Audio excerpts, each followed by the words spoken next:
Backstage, we see Vampiro catching a beat down from, Crowbar and a couple of open hand slaps from the Nature Boy's loins, David Flair.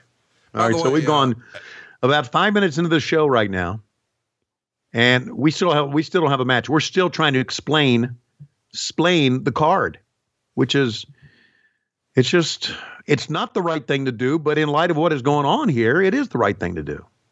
What's interesting about this too, I don't know that we've stressed this enough.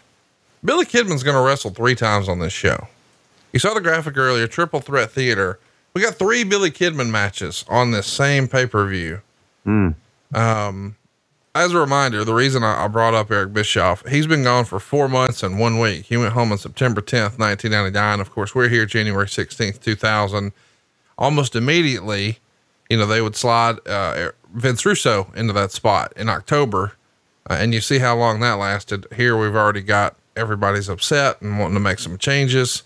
And yes, there's going to be a cruiserweight match between Medusa and Oklahoma. This is real life.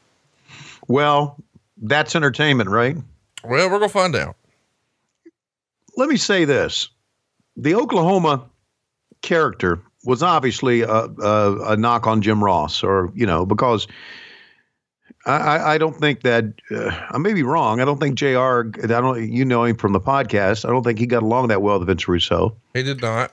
And so I think that was just Vince Russo's way of trying to get back. So now we're finally getting some sort of match 6 minutes into this. Here's the thing, Russo, right after he leaves, he thought everybody was sort of jockeying for position and, out to get him and whatever.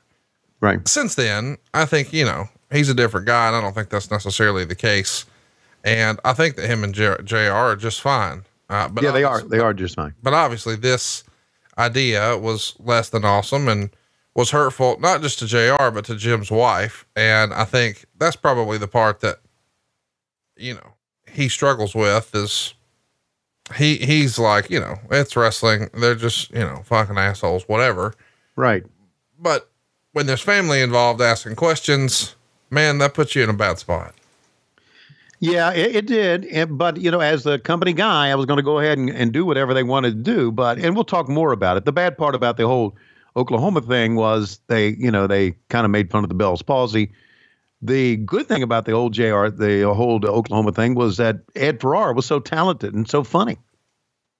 And that's what made it entertaining. Okay, here we go. First match for Kidman. Yeah. Against Dean Malenko, our old buddy. A catch as catch can match. It's only going to go a couple minutes here. We should mention, by the way, that Jim Cornette's major issue with Russo really came to a head because of this Oklahoma character.